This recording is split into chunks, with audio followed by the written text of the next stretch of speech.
guys, my name is Portia and welcome back to my channel.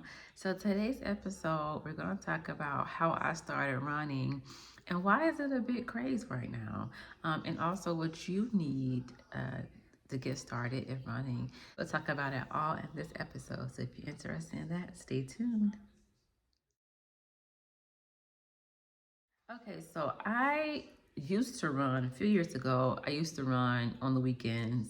Sunday mornings or Saturday mornings, I used to get up. I used to run, usually about 3 miles. And then when I went through the life transition, then ended up going to grad school, then COVID happened, and I just didn't really run as much anymore. But then once the gyms opened back up after COVID, I started running a little bit on the treadmill, probably for about an hour, twice a week. Um, and yeah, so here recently, back in I think November of last year, I decided to add running back to my workout regimen. So at the time, my cardio was just the stair stepper, or I would do Orange Theory. So I would get cardio with their runs. You know, you do usually small runs with Orange Theory. So I did Orange Theory for about 2 years. So back in November, I decided that I wanted to, start running more. And so I started off just with a small goal. My goal was to just do 2 miles twice a week. That was my goal for November. I was successful. I was successful. So December came, I said, I'm gonna bump it up to 2.5. So I started doing 2.5 in December. And then in January came, January this year, I started doing 3 miles each run. And then it went from 3 to 4. So in February, I was doing 4 miles 3 times a week. And so I was like, wow, like I'm really getting into this thing. And so one day I'm scrolling social media and I see where this young lady posted her half marathon that she did last year, which was called the Detroit Free Press Half Marathon and Marathon. And on a whim, I signed myself and my boyfriend up for this half marathon. So in February, I started training for a half marathon, and I haven't looked back. And I am not what you would call a typical runner. Like, I'm not small and petite. I am a thick girl. Like, I have hips, I have booty, and I have thighs. So I'm not what you would think a typical runner would look like. So that's why this part of YouTube is for those girls who want to run, but you don't look the part. Perfectly fine. We can all get out there and we can all run. So that's how I got started, and I thoroughly enjoy it. Like, does it get easier? No, but my determination and my motivation grows, and it continues to, like, I have to get to the end. All right, so now we're going to talk about some essentials that you would need to get started. So first things first, whenever I was running like 3 miles or less, I didn't really do research on proper fitting shoes, proper running shoes, proper socks. Like, I didn't know that made a difference. And so when I started running, like 4 miles, 4.5 miles, I started noticing blisters on my toes. I started noticing that my toes were sore. And so I started doing research on that. And that's when I found out that proper running shoes are very important. That's when I found out that there were compression socks and cushion running socks specifically for runners, right? So this is where I'm going to start. The most important thing that you need if you're going to be an avid runner, or you're going to be consistent with running, is you need to have proper running shoes. Properly fitted running shoes for whether you have a low arch, high arch, normal arch, whether you wear your shoes on, whether your foot goes inward or outward, how you walk, like that's all very important.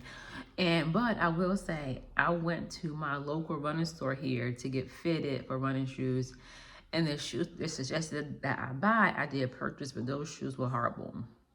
They were not good for my feet. But anyway, so you want to start off with good running shoes and good socks. So the running shoes that I purchased, I've been talking a lot about these shoes. If you follow me on Instagram, I talk about these shoes a lot. There are running shoes that I actually purchased from an Instagram ad, and it's by a company called Hilma Running. My understanding, the shoes were designed by a female who happens to be a marathon runner. And my socks I get from Amazon from a company called Features. I mentioned in a previous video that these socks are a little pricey. They're about $18 a pair, but if you can get two good pair, you need to wear those whenever you're running. It will definitely save your feet. Your feet are very, very, very important. Okay? Okay, so next thing is that you need just to get started with running. It's a plan. You need a plan. Like, what are your goals? Do you want to run a half marathon? If so, when? Do you want to run a marathon? If so, when? Is your goal just to run a 5K or to run a 10K? That's perfectly fine. But you have to have a goal in mind. You have to have an end point, right? And if today you say, you know, I want to run a 5K, I challenge you to go look up a 5K, sign up for it, begin your training today. Don't wait.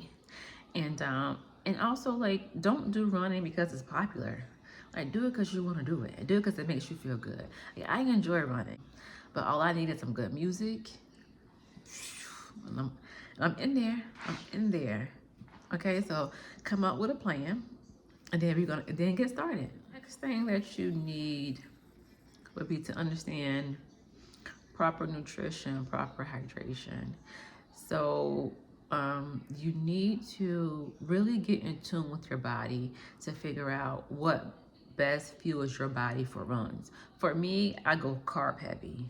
I run better when I am fully invested in carbs. Some people, they need protein, or they prefer protein for a better run. So you have to figure out your body. So the first part of your running journey is going to be a lot of trial and error. You're trying to find the right shoes, trying to find the right nutrition, trying to figure out a schedule, trying to figure out your goal. But that is how it should be for anything in your life.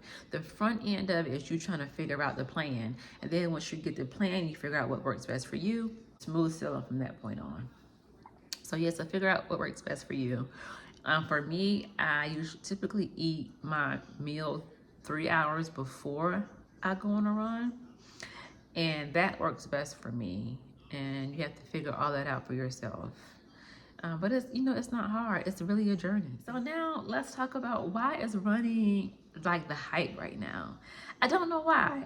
I don't know why. And the funny thing is I did not know it was a thing here until recently, where this young lady made a video about, she's in her late 30s just like me, and she said her friends are either having babies, getting married, or preparing for half marathons. And I thought that was so funny. So I guess we can blame it on the millennials. Like, we are in this phase of life where we're not getting old. And if we get old, we're going to get old gracefully. We're not going to be broken down and bad knees, bad heart, bad health. Like, we're going to do this thing the right way. We're going to take care of our health. We're going to be more aware of what we do. We're going to be proactive in preserving our youth and preserving our body. So I want to kind of blame the millennials for that. Like, we're just determined, but I could be wrong, or I could be biased. So this is just a short, quick video giving you the essentials that you need just to get started with running. You need to find proper shoes and proper socks. Set your goal. Are you doing a 5K, 10K, half marathon, marathon? Or you just want to run around your block and not get tired? Like, set your goal. And the third thing is your nutrition. Figure out what works best for you. Is it carb heavy? Is it protein heavy? Somewhere in the middle. Figure that all out, and then let's get started. Okay? All right, you guys. So I will see you guys in the next video. Bye.